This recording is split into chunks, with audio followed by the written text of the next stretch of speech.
Welcome back, guys. In today's episode, I'm sharing 8 true disturbing stories about the feral people of Appalachia, those who vanished into the mountains generations ago and came back as something else. You'll hear about a hospice nurse who heard a whistle in the night and a voice that didn't belong to anyone alive, and a wildlife biologist who found a dog's collar nailed to a tree right before they started watching him.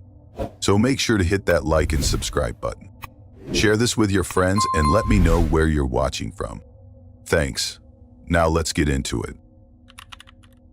I was working as a living caregiver for a few years after getting laid off from a hospital job. That's how I ended up taking a short hospice assignment in a remote part of West Virginia. The agency said it'd be quick, maybe 3 weeks tops. Old man near the end, family around, quiet spot.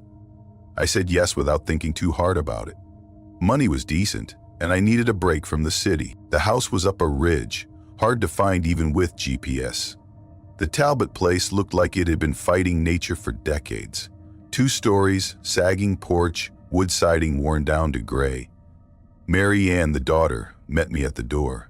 She was kind, maybe late 30s, a little pale, like she hadn't been sleeping. Her husband, Clay, helped bring in my bag. Didn't talk much. They both looked tired. The kind of tired you don't recover from. Mr. Talbot was in a hospital bed in the front room. I could tell right away he didn't have long. Skin paper thin, eyes glassy but alert. You see that look sometimes, like they're caught halfway between here and somewhere else? He didn't talk at first, just stared past me, like I was in the way of something he was trying to remember. My job was mostly to watch him, help feed him, keep him from getting up. Marian said he'd wandered outside before, barefoot, once in the middle of the night. I did 4-hour shifts in the morning. It was quiet work. Sometimes he'd mumble things in his sleep, bits of names, broken phrases. That part wasn't unusual. But some of the things he said were off. One morning, 2 weeks in, he sat up straight while I was reading on the couch. No warning, just lifted himself halfway, like he hadn't been on oxygen for days, and said, "They're watching again." It was clear, not slurred. I asked what he meant, but he didn't respond, just looked out the window, like he was expecting something. Came down last night, I heard him, mud on their feet. I walked over to check his vitals. Normal, for him. He didn't look scared, just sure, like someone stating a fact. A few days later, I stayed for a late shift. Mary Ann and Clay had errands. I was alone with him when I heard it. A whistle. Low. 2 notes, like someone testing out a tune. I got up, checked outside, nothing. Figured it was a bird. Then I heard it again. Closer. I locked the door, not because I believed anything weird was happening, just instinct. Mr. Talbot whispered from the bed, "Don't let him in." I didn't ask. I didn't want to hear whatever else he might say. I sat back down and turned the TV on low, just to break the silence. That night, Mary Ann told me there were old stories from her grandfather, people who lived deep in the hills, stopped being human. She called them the bear-toothed. Said they mimicked voices, said they showed up when someone was dying. It sounded ridiculous. But her voice didn't shake when she said it. A week later, I took an overnight shift. They had to drive out for a funeral. The house felt wrong as soon as they left, but I didn't let it show. I stayed up, kept the lights low. Mr. Talbot slept, breathing steady. At 2:53 a.m., I heard footsteps on the gravel outside. Not fast. Careful, then 3 soft taps on the front window. I didn't move at first. I didn't want to confirm what I thought I heard. Then came a voice. Quiet, but wrong. The tone was off. Like someone playing a recording they didn't understand. I looked. There was a figure outside. Tall, still, pressed against the glass. I couldn't see its face, just the shape of a head tilted slightly, like it was trying to match my eyes. I grabbed the poker from the fireplace, stood in the hallway. Didn't speak. Mr. Talbot let out a sound, more animal than human. "They'll take your skin," he said.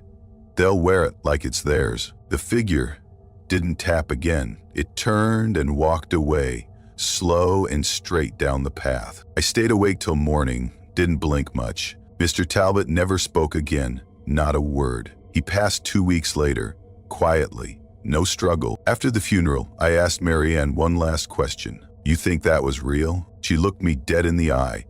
I think it was for him. I haven't taken a job in the mountains since. I don't plan to.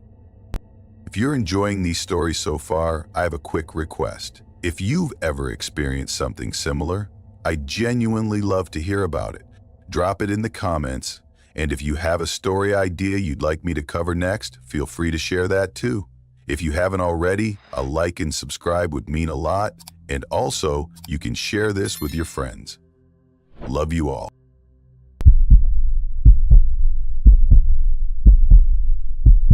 I'm a paramedic. I'm used to emergencies, chaos, blood, broken bones, screaming families, you name it. I've seen the worst days of people's lives, patched them up and handed them off to someone in a white coat without missing a beat. That kind of work, it trains you to stay calm, to push your emotions to the side and keep going, no matter what. But none of that prepared me for what happened in those woods. A few years back, I had a weekend off. I just wrapped a brutal 48-hour stretch. 2 DAOs, one guy who coded 3 times before we even got him into the rig. I needed out, just for a couple days. I didn't want to be around people, didn't want to talk. Just me, the woods, and some quiet. There's a stretch of forest east of Fairpine, not part of the regular hiking spots, no marked trails. Most folks don't even know it's public land. I'd stumbled across it once during a group hike and made a mental note. Come back here, alone. And I did. I packed light. Tent, sleeping bag, freeze-dried meals, water filter, rifle. Drove out early Saturday morning and reached the access road by noon. It's just a rutted gravel path that eventually disappears into the brush. You've got to know where it is. No signs, no markers. I parked under some low-hanging pines, shouldered my gear and hiked in. The trail, or what's left of it, cuts through a dense stretch of trees before dropping down into this narrow hollow between 2 ridges. That's where I set up camp. No one around for miles. Exactly what I wanted. I pitched my tent just off the old trail, near a flat patch of ground tucked against a rock shelf. I didn't see any game trails, no recent boot prints. Just leaves, branches, and the dry crunch of the forest floor. I made camp, boiled water, ate, and sat for a while. The first night felt normal, uneventful, quiet. I was asleep by 10. I woke up just after 2 in the morning, not to a noise at first, just a sudden jolting awareness, like my brain knew something wasn't right before my ears caught up. Then I heard it, a dragging sound, slow, heavy, like something being pulled through the leaves. It wasn't far. 20, maybe 30 feet away. I sat up, dead still. The tent felt paper thin. Then came the footsteps. Light, soft. No crunching twigs or boots, just the faint thud of bare feet. Slow, unhurried. They circled the tent once. Then again, I didn't move.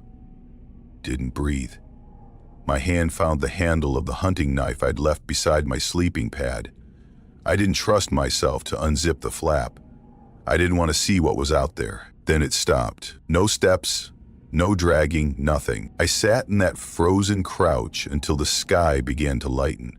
When the sun finally broke the tree line, I stepped outside. What I saw made my stomach drop. Footprints. Bare. Human-shaped but wrong. The toes were long, almost finger-like. The heel spread wider than it should have. They circled the tent twice, then disappeared toward the tree line. I didn't eat. Didn't even pack properly. Just shoved everything into my bag, broke down the tent as fast as I could, and got moving. I climbed back toward the ridge, wanting to stay visible. The trail through the hollow suddenly felt too closed in, too easy to get boxed in. My plan was to head north and loop back toward the road from a higher point. For the first mile, it was quiet. Too quiet. My own breathing sounded too loud. Then I heard the laugh, short, high-pitched, like a child giggling but wrong. Too quick, like someone hitting play on a recording and stopping it halfway through. It came from off to my right, maybe 20 or 30 feet away. I stopped. Nothing moved. Nothing visible between the trees. Just that fog-thick quiet again. Then she stepped out, pale skin, thin frame, hair tangled with leaves and twigs. She was barefoot, wearing something that looked like a patchwork of fur. Animal hides, maybe. Her mouth hung slightly open, and her eyes were just black. Not dark, not reflecting light. Just black holes. She didn't move. Just tilted her head like she was studying me. Then more came out behind her. A boy, maybe 12. He wore what looked like a deer skull, the antlers broken off, the bones stained dark. Behind him, a tall man. Bare-chested, skin smeared in ash or dried blood, jaw slack. All of them barefoot. All of them silent. Then I heard the dragging again, something heavy being pulled over leaves. A fourth figure stepped into view. Huge, broad shoulders, holding the tail of a dead raccoon, its head crushed in, one eye bulging. It dropped the body with a wet thump. I took a step back. None of them moved. Another step, still watching. Then I turned and ran. I don't know if they chased me at first. I didn't hear footsteps, just my own ragged breath and the whip of branches as I tore through the underbrush. But a minute later, I heard bare feet slapping against leaves, fast, too fast. Then that laugh again, closer now, echoing. I didn't look back, just kept running until I saw the slope drop down toward the gravel road. My legs were burning, my side cramped up, but I didn't stop. When I saw my truck, it felt like a hallucination. I fumbled the keys, dropped them, picked them up with shaking hands, and slammed the door behind me. And for just a second, just one, I saw her again. The girl, standing in the trees, watching, not chasing, not moving, just watching. I drove straight to Fairpine, parked at a diner, and sat in the lot for nearly an hour before I trusted my hands enough to go inside. Didn't order anything, just needed people around me. Sound, light, normalcy. I didn't tell anyone for weeks. When I finally did, I told my buddy Carson. He's lived in this area his whole life. I didn't go into detail, just said I'd seen something out past the Calder Ridge area. He didn't ask questions, just nodded and said, "They don't like people going too deep. That's all old ground out there." I haven't been back, not to that part of the forest. I still camp, still hike, but I stay near people, near noise.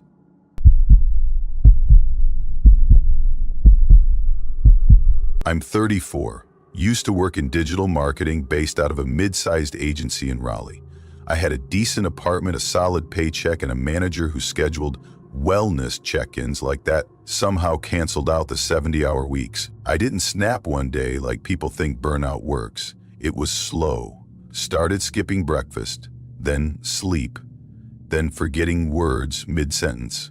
I passed out during a Tuesday status meeting, face first into my keyboard, woke up to paramedics and my boss offering me unpaid leave until I sorted myself out. I didn't argue. I quit 2 days later.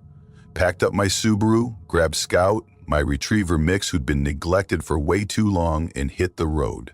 No itinerary, no GPS, just old maps, a mess of camping gear, and this weird need to vanish for a while. I was 2 weeks into drifting through Appalachia when I found it.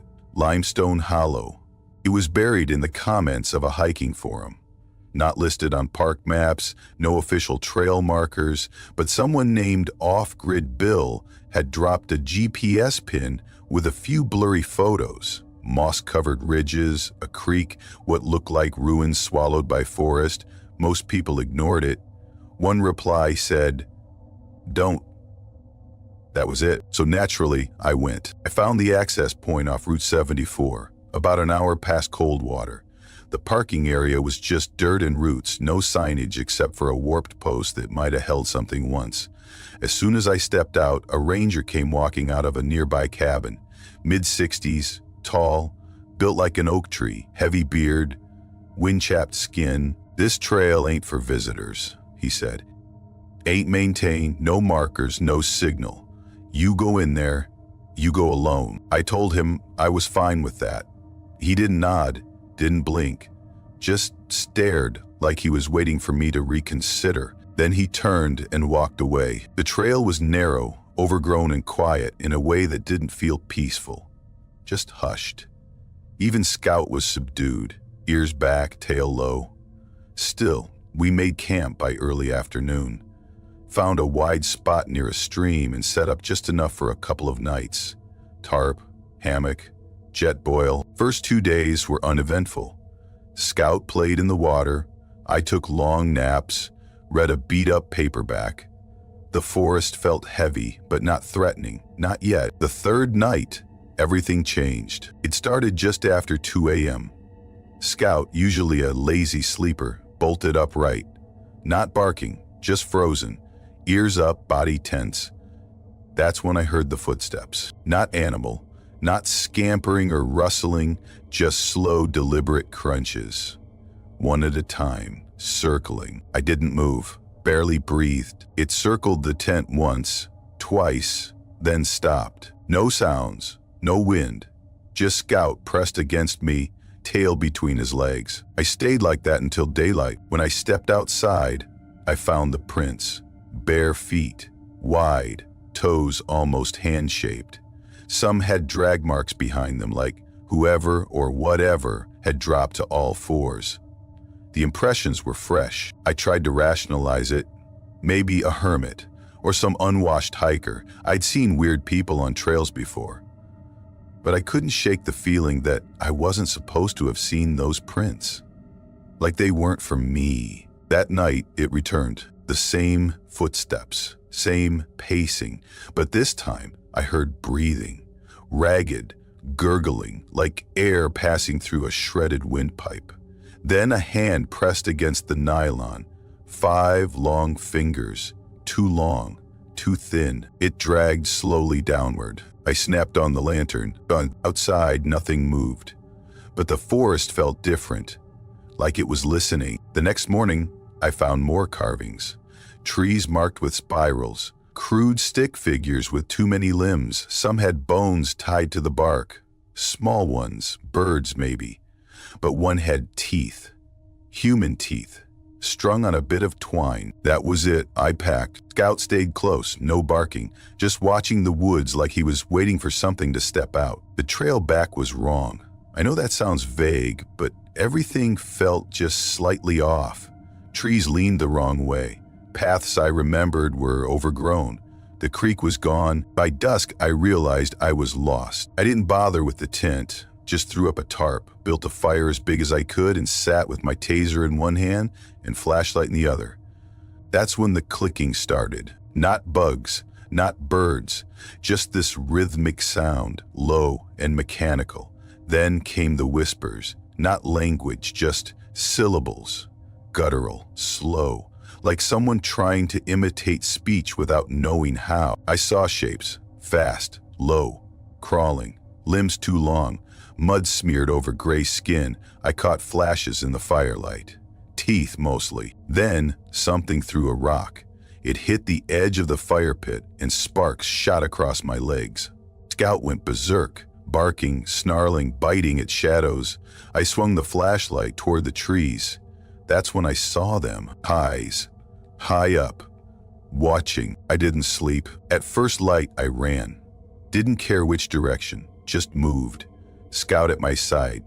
I slipped, fell, ripped my coat, lost my compass. Around noon, I found a cave, shallow, more like a hole in the cliffside. I hesitated, but I needed shelter. Inside was cold. The smell hit me first. Meat and mold, then the bones, piles of them. Animal skulls, a child's shoe, a hiking boot with something still inside. I turned. They were there, 7 or 8, crawling, pale, bent, clicking, watching. One stood on the ceiling, another sniffed the air and smiled.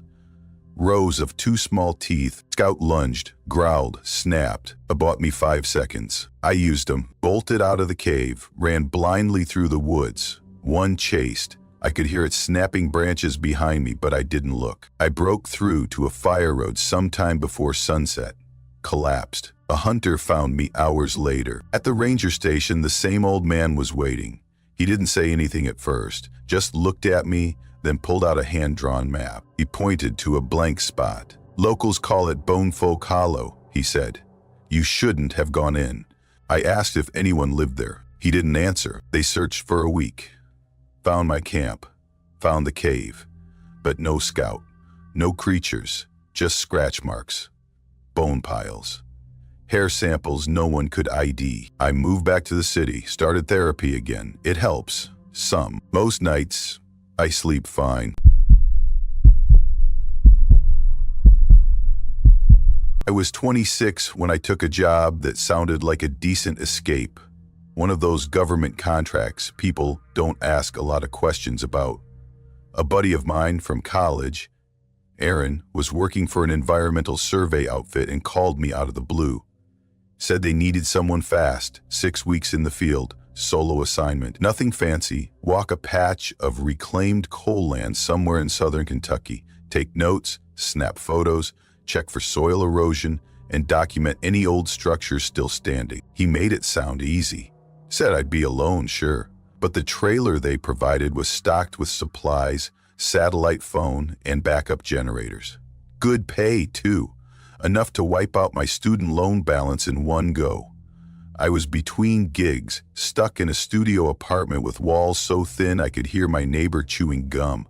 I needed the money. I needed a break. So I said yes. They flew me into Louisville, then drove me 4 hours south to a nowhere town called Mill Creek.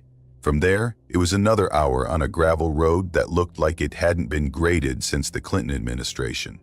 The trailer sat on a clearing at the edge of a forest, boxed in by steep hills.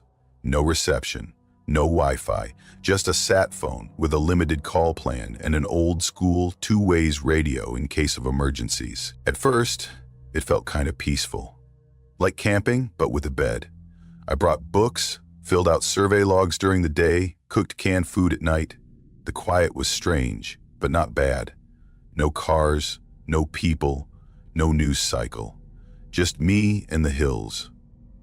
I'd hike old mining roads, map landslides, photograph collapsed sheds and burnt-out equipment. Some of it looked like it had been blown up on purpose. Other times, it was like nature had been slowly chewing on the land and finally swallowed parts whole. On my 4th day, I went farther out, into a gulch I hadn't logged yet. It was a slow descent, slick with moss and wet leaves. The path didn't look like anyone had used it in years. At the bottom, tucked behind a thick wall of brush, was a shack.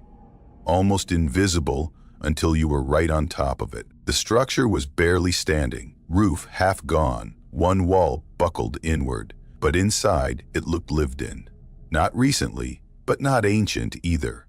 Bones were everywhere, clean, white, arranged deliberately, jawbones lined up along the windowsills, vertebrae strung from the rafters like ornaments, ribs nailed to the walls, and right in the center of the shack, balanced perfectly on an old rusted pot, was a skull, staring at the door like it had been waiting for me. I didn't touch anything. I took a dozen photos, slowly backed out, and practically jogged back up the trail. Tried to laugh it off, told myself it was some kind of outsider art, Appalachian weirdness. But something about it stayed with me, like it had been staged, not for someone, but at someone. That night, I was reading in bed when I heard footsteps outside. Not animal sounds, not twigs breaking or squirrels rustling. Actual footsteps. Slow, heavy, crunching across the gravel. They circled the trailer once, then paused. A single knock hit the back wall. Not hard, just one tap. I froze. My hands clenched the blanket. The walls were so thin I could have whispered and been heard outside. The silence afterward felt louder than the knock itself. I stayed up all night waiting for more. Nothing came. When daylight finally broke, I stepped outside expecting to see footprints or drag marks, but there was nothing. No signs anyone had been there. Still, I called it in on the sat phone, told Ray, my contact at the agency, that someone might be squatting on the land. He laughed. "You just met the porch possums," he said. "They like the smell of chips. Tap on things. You'll get used to it." I didn't press the issue. I didn't want to sound paranoid, but something felt off, and it was only just starting. 3 nights later, I heard my own voice outside the trailer. It was past midnight. I was in bed, again, dozing off, when I heard speech, faint and broken, like a muffled radio. At first, I thought I was dreaming. Then I recognized the words. It was me, my voice, saying the things I'd recorded earlier that day. North Slope, marker 3, slope instability near root cluster. It wasn't playback. It was distorted, slurred, like someone imitating me and not quite getting it right. I grabbed my flashlight, flung open the door, and scanned the tree line. Nothing. Next morning, the truck was covered in handprints, small ones, too small for adults. They were smeared across the windshield, mirrors, even the tailgate. Some looked normal, if unsettling, but others were elongated, twisted, clawed. A few left faint scratches trailing down the side paneling. I stopped sleeping after that. I blocked the door at night using a folding chair and a heavy chain I found in the closet. Kept my hammer next to me, ready. I stopped turning on lights after dark. The noises kept coming. Faint tapping, whispering, sometimes laughter, not joyful, raspy and short, like someone trying to laugh while choking. I told myself I'd finish the contract, just 3 more weeks. Then I saw them. It was late, close to sunset. I'd taken a longer trail back to avoid the area near the shack. The woods were thick and darkening fast. I crested a ridge and something below caught my eye. 3 shapes, low to the ground. Human-sized but hunched. They moved like marionettes with cut strings. Too fast in some ways, too jerky in others. One of them stood and turned, its face painted? Moldy? I couldn't tell, but it was smiling, wide, yellow. I ran. Didn't remember the path, only the pounding of my feet, the slam of the trailer door behind me, and the fact I didn't breathe again until I was crouched in the corner with my hammer raised. I tried the sat phone.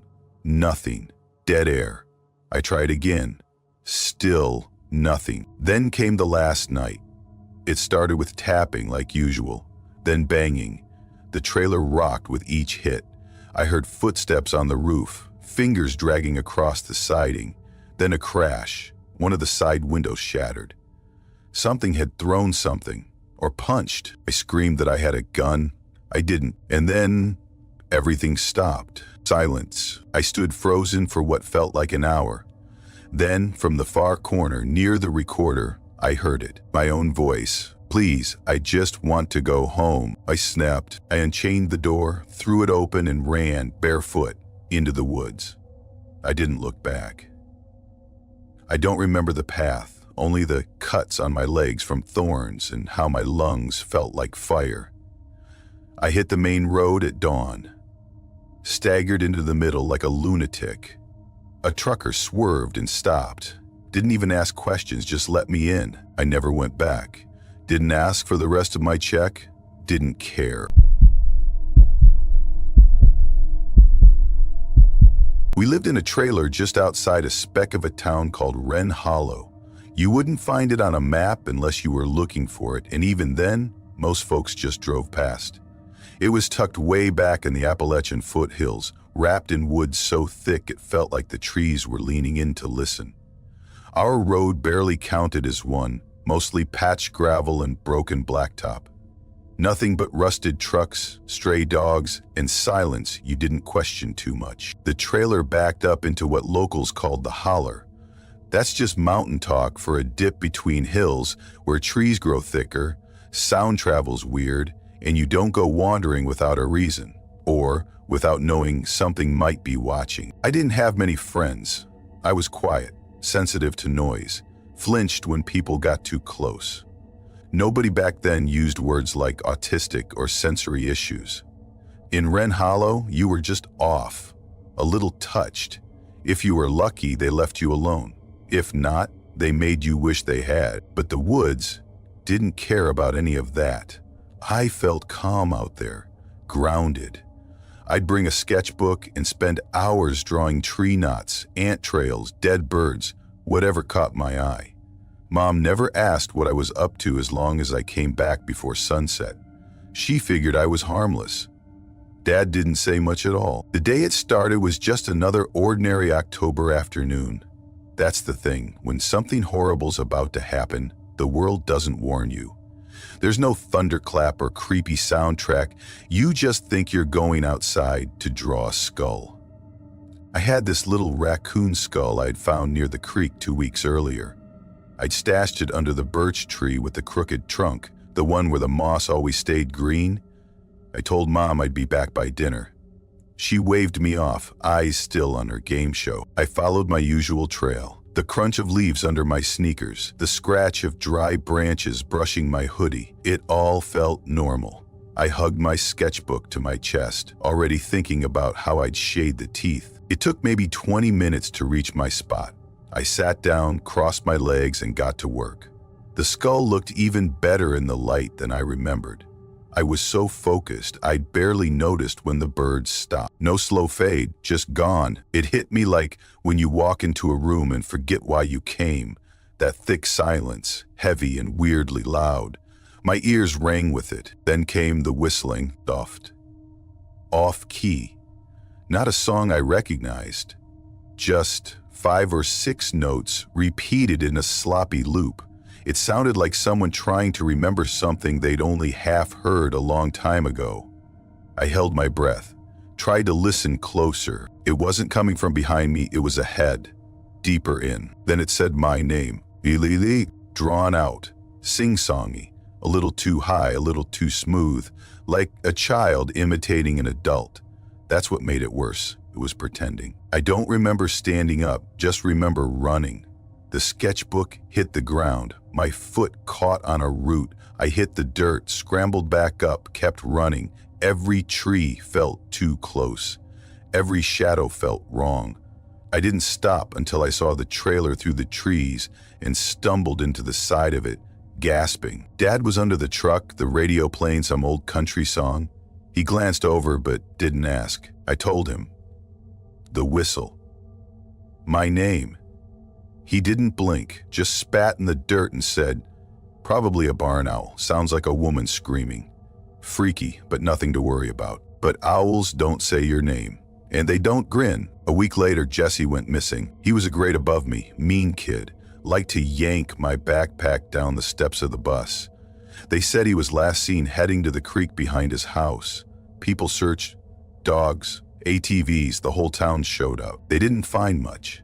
A piece of his hoodie, bare footprints by the water, not child size, not adult either, something in between. After that, my parents told me I wasn't allowed to go past the yard. I didn't fight them, but the whistle came back late at night. Always faint, always off rhythm.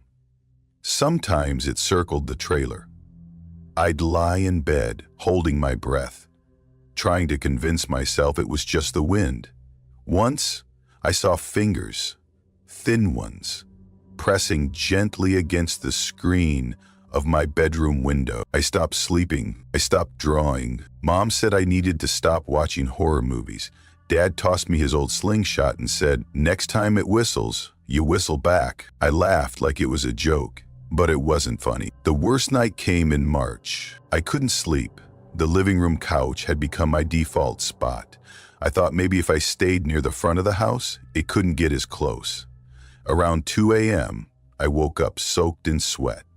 Not scared, just alert, like my body already knew. The smell hit me first, damp earth, iron, like a busted nose and a graveyard had a baby. I sat up and looked through the window. It was crouched just past the tree line, not standing, not crawling, just squatting, long arms hanging low, fingertips in the dirt. Its skin was this pale, blotchy gray, streaked with mud. No clothes, just skin and grime.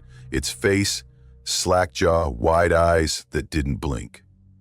Then it smiled, not a happy smile, a trying smile, like it had seen people do it and wanted to see what it felt like. It stood, bent backward, like its spine didn't know which way was up, and let out that whistle. I screamed. Dad burst out the door with his rifle, yelling into the woods.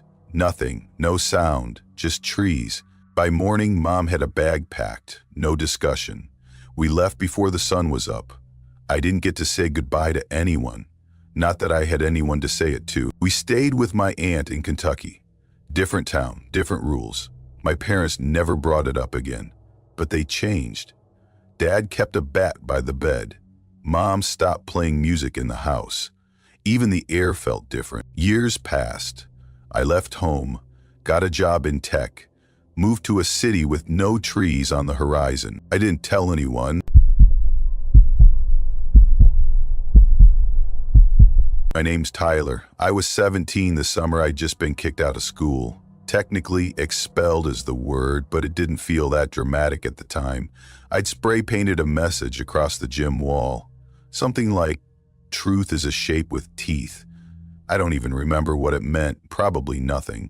I was just pissed off and thought I was being profound. My mom called it a crisis of expression. The principal called it vandalism. Either way, I was done. No more classes, no more friends, no prom, no anything. And Mom, to her credit, didn't scream. She just sighed and told me I was going to stay with her brother Leo in the mountains for the summer, maybe longer. "This'll be good for you," she said. "Your uncle's quiet, but he sees things clearer than most. He listens." I didn't know what that meant, still don't really. Leo lived in a part of the Appalachians you don't just stumble across. It took 4 hours of driving into hills that got steeper and narrower the deeper we went. The last mile wasn't even a road, just dirt and gravel, half erased by roots and time. When the GPS gave up and my phone dropped its last bar of service, Mom just nodded like she'd expected it. "You'll figure things out," she said, more to herself than me. Then she hugged me, shoved my duffel into my arms, and got back in the car before I could complain. I watched her drive off until the trees swallowed the sound. Leo's cabin looked like it had grown out of the forest. No paint, no trim, just old wood, patched in places with metal scraps and weathered boards. It sat in a small clearing, surrounded on all sides by thick woods that felt too tall, too quiet, like they were holding their breath. Leo wasn't exactly thrilled to see me. He nodded once, turned, and walked back inside. I followed. Inside, the place was sparse. No TV, no internet, no clocks. Just a fireplace, a wood-burning stove, and a bunch of shelves lined with old books, dried herbs, and tools I couldn't name. There were no locks on the inside doors, not even on the bathroom, but the front door, that thing had 3. Big steel bolts and reinforced hinges. Every night, right after sundown, Leo would lock it up, like we were preparing for a storm. The first night I asked, expecting company, he didn't answer, just slid the final bolt into place and said, almost to himself, "They come out bolder when the moon's thin." I laughed a little. He didn't. The first few days were uneventful in the most suffocating way. Leo had a short list of chores: chop wood, patch the shed roof, haul water from the well. No real conversations, just nods and the occasional eat, or careful with that. I spent hours reading his old field guides. Mushrooms, animal tracks, medicinal plants, stuff I never would have looked at back home. The more I read, the more I realized some of the notes scribbled in the margins weren't normal.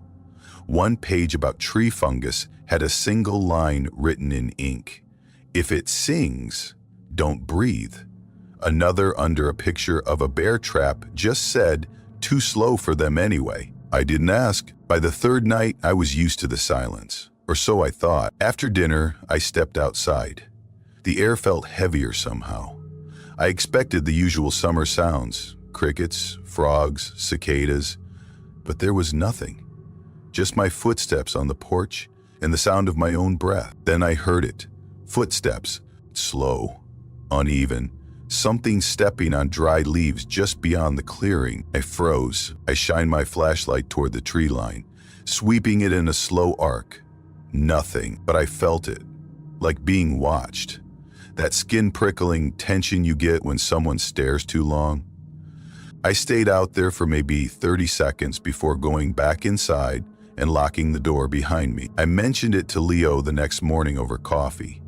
He didn't look at me, just said, "Stay inside after dark. No exceptions. If you hear voices, don't talk back. If you see movement, don't follow it." His tone was flat, but I caught the warning in it. I didn't laugh this time. Each night got worse. I started seeing shapes at the tree line. Always, just after sunset. Tall figures, too tall, limbs too long. They never stepped into the clearing, never moved while I watched, but every time I blinked, they were gone. One night, I saw something else. I was brushing my teeth at the sink when I noticed movement through the window. Something low to the ground. I turned the light off and watched. A girl, maybe 10 feet into the trees. She was crouched low, hands pressed to the dirt like she was listening through it. Her hair was long, tangled, full of leaves. Her skin looked gray, grimy, muscular, in a wiry way that made me think of stray dogs. When I turned on my flashlight, she didn't run. She didn't even flinch. She smiled. Her teeth were sharp and uneven. Her eyes were like wet stones, no whites, just a reflective black, glinting in the light, like an animal caught in headlights. Then she scuttled backward into the woods, fast. On all fours, I dropped the flashlight. When I picked it up, she was gone. I told Leo everything the next morning. He didn't act surprised, just poured 2 mugs of coffee and sat across from me. "They're what's left," he said. "Left of what?" He took a sip. "Of people. Long time ago, settlers came through here. Some stayed, way up in the hills, never came back down.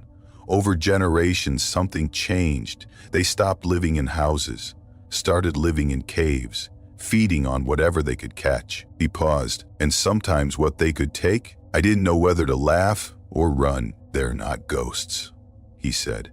"They bleed, but they don't think like us, don't move like us. The forest bends around them. If you look straight at them, they'll vanish. But if they know your name, if you answer, they remember." I didn't sleep that night. I barely slept the next. Then, on the 7th day, my phone buzzed. One bar, a text from Mason, my best friend back home. "Dude, where are you?" No chance to reply. The signal vanished as fast as it came. Without thinking, I ran outside, phone in the air, trying to catch it again. That's when I saw them. 5 figures, just inside the trees. They didn't move, didn't speak. Their bodies were bent, twisted, arms too long, legs backward at the joints like deer, faces hidden by dirt, soot, and something darker. Their skin sagged like melted wax. One of them raised a hand and waved. I backed up slowly, then ran. Leo locked the door behind me before I could even say a word. That night, they came closer. I heard them walking on the porch, bare feet, slow dragging sounds. One by one, they tapped the windows. I counted 7. Each tap was soft, almost polite. Then I heard my mom's voice. "Tyler, honey, it's me. Let me in." It was her. I swear to God, it was her. The way she said my name, the little pause before honey, everything matched. But it was wrong. Like someone had studied her voice and got 90% of the way there. I stood up. I don't know why. Reflex maybe. Then Leo grabbed my arm. Hard. "Don't," he whispered.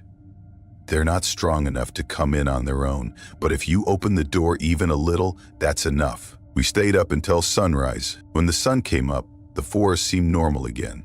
Birds chirped, leaves moved, like none of it happened. A few days later, my mom came to get me. The real one. I didn't say much on the ride home. She didn't push. Before I left, Leo handed me an envelope. "Don't open it till you're far from here." I opened it an hour into the drive. Inside was a photo, sun-faded and curling at the edges. Leo, maybe 10 years old, standing with a group of kids outside what looked like the same cabin. Everyone was smiling, except one. A girl crouched in the corner, hands in the dirt, grinning too wide, her eyes too dark. On the back, written in thick black pen, was a single sentence. "Don't answer when the woods remember your name." I haven't been back. I'm 31, and I've been working as a wildlife biologist for the state of West Virginia for a little over 4 years now. I took the job because I love the woods. Always have. I grew up in the hills outside Ashford, Kentucky, and the forest was just part of life. I learned to track deer before I learned to drive. Learned the difference between a barred owl and a barn owl by sound alone. The woods weren't scary. They were home. They're not anymore. It started last October. I was in the office filling out a habitat report when my work cell rang. A woman from a place called Thorn Holler. She was breathless, on the edge of crying. Said her dog, a 5-year-old bloodhound named Gracie, had gone missing the night before. She was just outside, the woman kept saying. We heard her yelping, then screaming. It wasn't an animal sound. It was like she was terrified. That got my attention. Most folks, when they call about a missing pet, they're quick to blame coyotes or a bear. But this woman, she didn't say something attacked her. She said something took her. That phrasing stuck with me. Thorn Holler wasn't far, maybe an hour and a half from my station, deep in the valleys past Falcon Ridge. I grabbed my gear and left after lunch. The roads got worse the closer I got. Gravel turned to hard-packed dirt, then rutted trails barely wide enough for my truck. I had to stop and clear a fallen branch twice. The place was remote. Their cabin looked like it'd been built with leftover lumber, tilted into the hillside, roof sagging under years of moss and weather. No power lines, no sounds of other homes, just trees and silence. The man of the house was already outside when I pulled in. He was holding a shotgun like it had grown into his hands. He didn't raise it, but he didn't lower it either. "You, the biologist?" he asked. His voice was flat, but his eyes were rimmed red. Either he hadn't slept or he'd been crying. Maybe both. "Yeah," I said. "Mason Harper, Wildlife Management." He didn't smile or shake my hand, just nodded toward the woods. She was trained, Gracie, didn't run, didn't bark at deer. We didn't let her out unsupervised, but last night she screamed. Not barked, screamed. Then, nothing. His wife came out holding a photo. Gracie with her tongue hanging out, red collar bright against her brown coat. She looked like the kind of dog that never met a stranger. Their little boy sat on the porch behind them, clutching a .22 rifle. He wasn't playing with it, he was holding it, like it made him feel safe. I told them I'd take a look. Honestly, I didn't expect to find anything. A bear, maybe, a coyote. Animals do terrible things to each other all the time.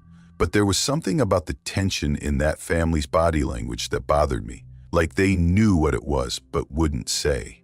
I took my gear and headed up the ridge behind their place. I've spent hundreds of hours in the woods. There's a rhythm to it.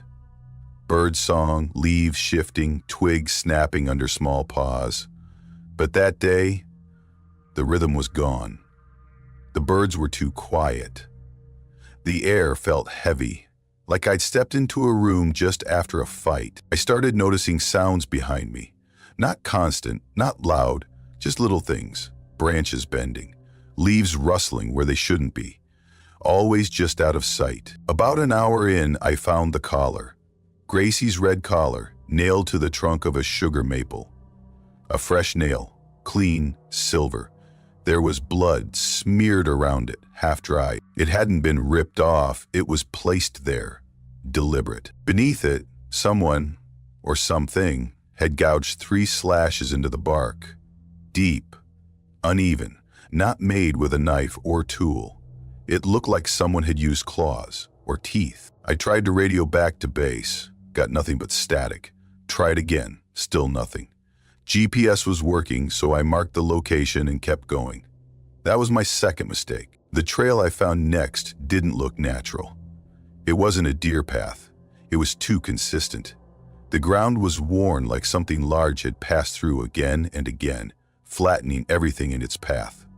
I followed it, slowly, hand near my holster. Just before dusk, I saw the first figure. He was crouched near a creek, pale and filthy, long limbs bent at weird angles. At first, I honestly thought it was a deer, some injured thing. But then it turned and looked at me. Its eyes caught the last bit of light like glass. Round, too round. The nose was barely there. The skin looked stretched, like someone had pulled it tight over bone and left it to dry. It stood up slowly, awkwardly, and then it smiled. That's when the second one dropped from a tree. No noise, just there. It landed on all fours and rose to two legs like it was learning how to stand. I drew my Ruger, raised it. No reaction, not even a blink. Then a third one stepped out, taller, more upright. I could tell it used to be a woman. Long hair, maybe shoulder length, though most of it was matted with filth. Her arms were covered in deep scars. Her teeth were wrong, long, uneven, yellow. She tilted her head and made this clicking sound, not with her mouth, from inside her chest, like a broken mechanism trying to restart. The other two froze when she did that, and then they started walking toward me. I didn't wait to see what they'd do. I turned and ran. I don't know how long I ran. My lungs were fire. My legs screamed. I tripped twice, rolled once, down a slope so steep, I'm shocked I didn't snap an ankle. When I finally saw a structure through the trees, an old cabin, I didn't hesitate. The place was collapsing in on itself. Ivy over the walls, roof half gone. I kicked in the door and slammed it shut behind me. That's when the smell hit me. Rot. Not just animal rot. Something older. Wetter. Like meat left in a plastic bag for a month. The walls were lined with bones, some bleached, some fresh. Hair bundled with twine. Jars filled with teeth, symbols carved deep into the wood, all variations of a single shape. An eye, always watching. I dropped to a corner, gun aimed at the door, and tried not to make a sound. They came, first a tap on the glass, then something brushing against the wall, then whispers, not in English, not even in anything I recognized. Soft, rhythmic syllables that curled into my ears and stayed there. One of them pressed its face to the window. I couldn't move. His skin was peeling off in strips. His gums were packed with dirt and bark. He didn't blink, just watched. I don't remember falling asleep. I must have. When I woke up, light was coming through the trees. No more sounds. No more tapping. I got out and followed the creek down. Hours later, I found a road. A hunting guide picked me up mid-afternoon. Said I looked like I'd been dragged through a war zone. I didn't argue. Back at HQ, I left out most of the story. Just showed them the collar and the gashes on the tree. My field notes, my GPS, disappeared 3 days later after two guys in a black SUV came in, flashed badges, and walked out with half my gear. When I asked my supervisor if there was going to be an investigation, he just looked at me and said, "You weren't supposed to find that ridge." I haven't gone back.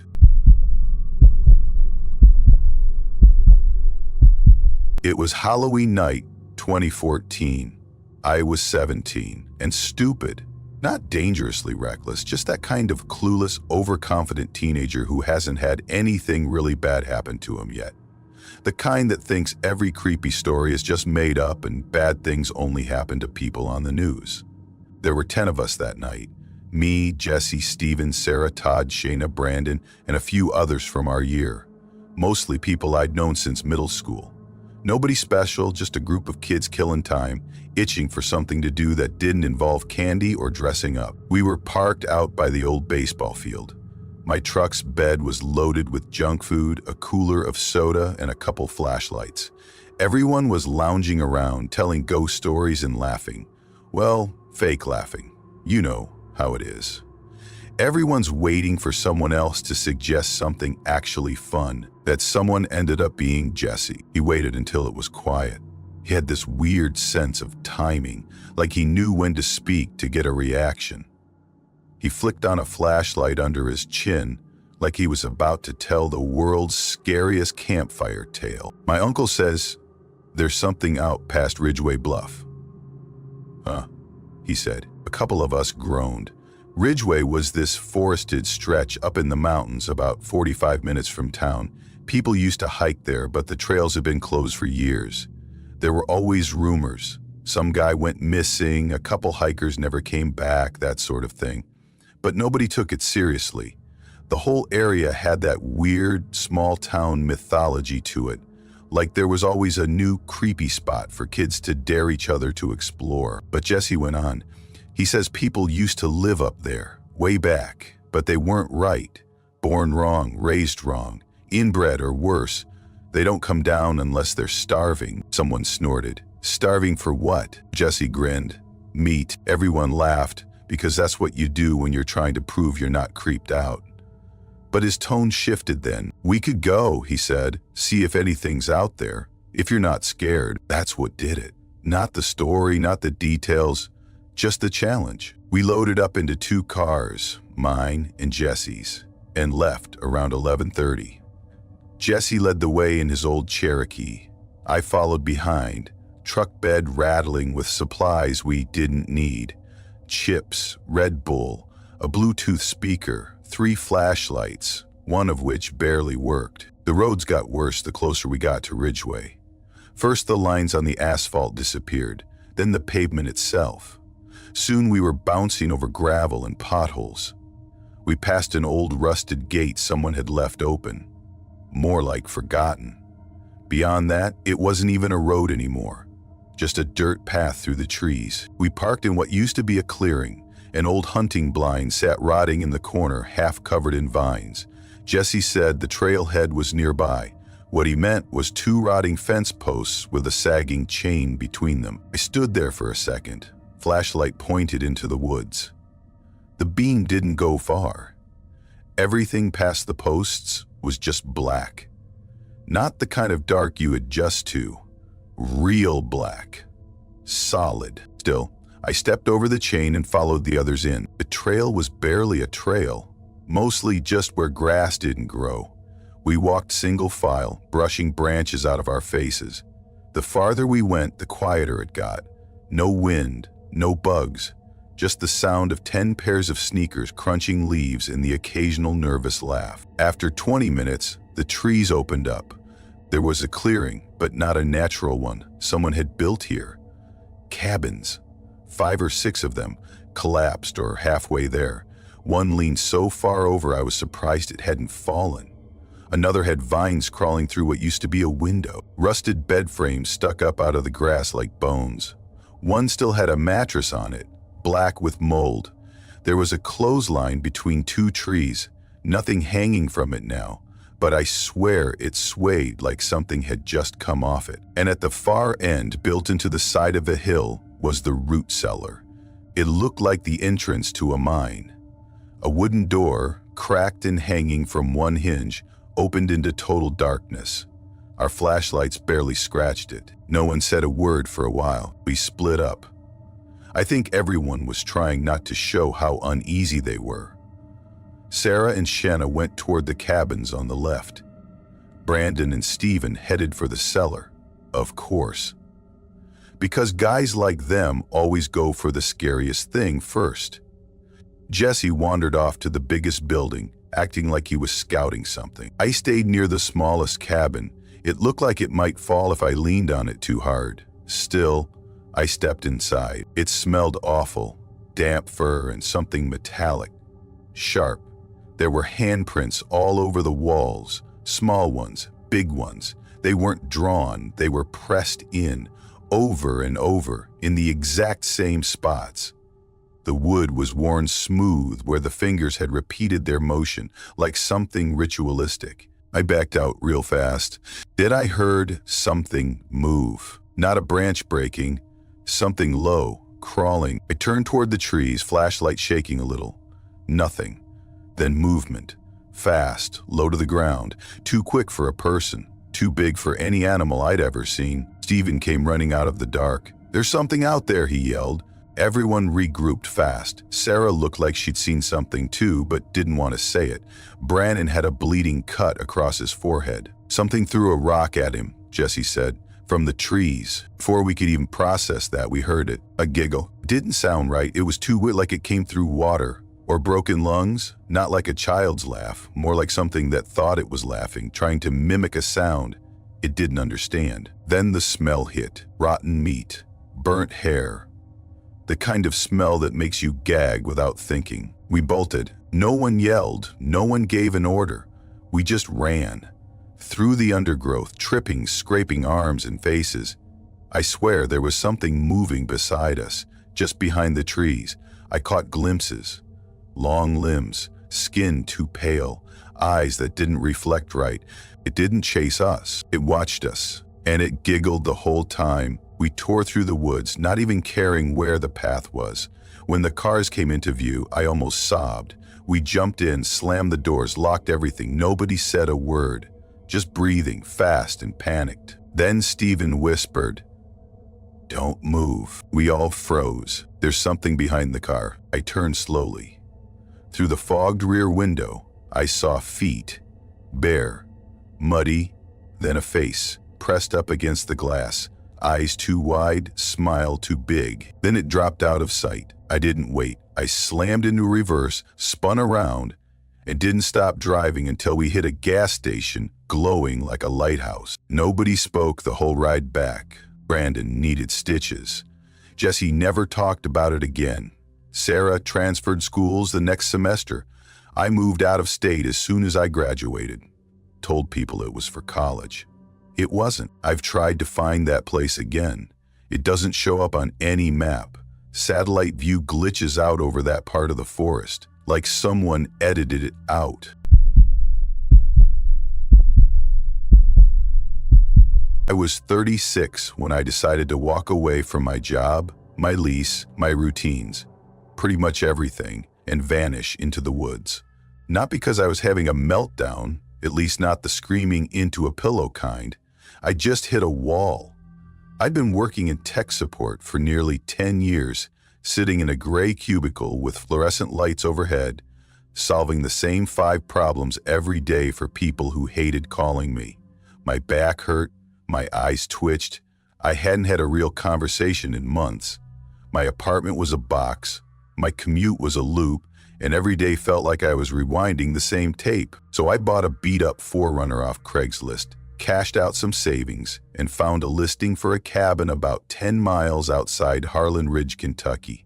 The pictures showed a single-room shack with no power, no plumbing, and windows covered in plastic. It looked like something that had been forgotten on purpose. Perfect. It sat at the end of a dirt road no one maintained anymore. Took me an hour just to crawl up there the first time. The forest leaned in over the road like it was trying to keep the place secret. The cabin itself smelled like wet ash and old wood. Mice had moved in before me. It creaked when I stepped. The floor slanted, but it felt still. No phones, no neighbors, no calendar reminders. I fixed up what I could. Got a rain barrel going, set up a wood stove, and used a camp light at night. There was a general store about half an hour down the mountain. It had a faded Coke sign and a single gas pump. The guy who ran it looked like someone carved him out of a tree trunk. Lean, weathered, always wearing the same green jacket and a ball cap that had seen better decades. The first few times I came in, he didn't say much beyond, "That it?" when I put stuff on the counter. Canned beans, jerky, matches, essentials. One day, while I was digging through a dusty bin of nails, he finally spoke up. "You ain't from here." "Lexington?" I said. He nodded slowly. "Figured. You got that look." I raised an eyebrow. "What look?" "City rot," he said, then looked down at his till like that was just a normal thing to say. We didn't talk much after that, but he started slipping in comments whenever I'd come in. Little warnings dressed up like advice. Don't leave food out. Don't walk the woods at night. If you hear voices, keep your door shut. I figured it was some local superstition, old mountain stories. Every place like this has them. The first few weeks were fine. I chopped wood, hiked, even started sketching again. For a little while, it felt like I'd made the right call. I was finally sleeping through the night. I felt normal again. Then, the tapping started. It was subtle at first, just a soft knock, once or twice, around midnight. I figured it was branches or maybe an animal, but the pattern kept repeating.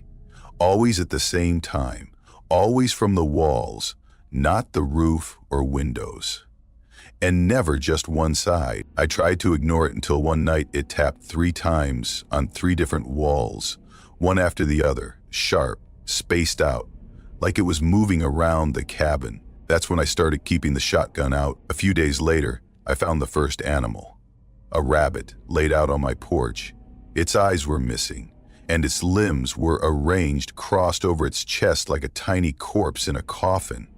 There was no blood, just this eerie neatness, like it had been handled carefully, respectfully even. A week later, it was a raccoon, same setup. That's when I asked Del straight up, "You ever seen anything weird out this way?" He didn't answer at first, just took a sip from a dented thermos and stared at me. "You burn any of them?" he finally asked. "What? The things, the animals, or anything else they leave?" I blinked. "No, I buried them." He gave a sharp nod. "Good. Don't burn what they give you. Makes them meaner." I didn't ask what he meant by they. Didn't really want to know. A few days after that conversation, I saw one. It was early morning. The fog hadn't cleared yet. I was walking a trail I'd made behind the cabin when I saw something ahead, half shielded by a poplar tree. At first, I thought it was someone naked and lost. Skin pale, arms too long, hair hanging down in ropes like wet moss. It wasn't moving. I froze, called out, "You okay?" Nothing. It just tilted its head. I took a step closer. It ducked behind the tree. When I reached the spot, it was gone. No footprints, no rustling, just emptiness. And this weird hum in the back of my ears, like when you're standing near an electric fence. The woods were dead silent. I didn't hike after that. I stayed inside at night, kept the gun by the bed. I started hearing things outside. Footsteps, scraping sounds, breathing. One night something scraped across my windows for nearly 10 minutes. Slow, back and forth. I didn't look. I didn't want to see. The final straw was the roof. It was past midnight. No wind, no rain. I was reading with a flashlight when I heard footsteps up there. Heavy, deliberate. Then a dragging sound, something sharp pulled across the shingles. Slow, measured. Not like an animal scurrying, like someone circling. I sat on the floor in the dark until dawn. The next day, I found a bundle of twigs lashed together with sinew hanging from my front door like a charm. I should have just left, but I was angry. I didn't want to be scared anymore. I grabbed it, threw it in the stove, and watched it burn. That night, they came. I don't mean 1 or 2, I mean dozens. I saw them step out from the trees just after midnight. Figures, moving slow, some crawling, some limping, all of them wrong. Skin pale, stretched thin, covered in streaks of soot and what might have been blood. Their eyes caught the porch light just enough to gleam. They didn't speak. They didn't make a sound. One wore a deer skull on its head. Another dragged what looked like a rib cage, stripped and bound with wire. They surrounded the cabin, stared. One got on the roof. I heard it thump down, then scuttle across the top like a crab. I didn't move. Couldn't. They circled until just before dawn. Then they vanished. I packed up that morning, threw everything I could into the truck and left. Didn't stop until I saw traffic lights again. Del didn't seem surprised when I came in a week later, looking like I hadn't slept in a year. "They marked you," he said. "Now you're one of the watched." "Watched by what?" He poured me a shot of something strong and brown. "Used to be people," he said. "Back when the mines closed. Families got stranded out there. Some went bad, real bad. Changed. They're still human?" "Not anymore," he said. "They hunt now, but not for food. I live in a city now. I work in a coffee shop. I don't hike. I don't camp. 2 weeks ago, I found a small bundle of twigs tied to the railing outside my apartment. A few days later, a photo slipped under my door. It was my old cabin. The door was wide open, and standing in the doorway was one of them.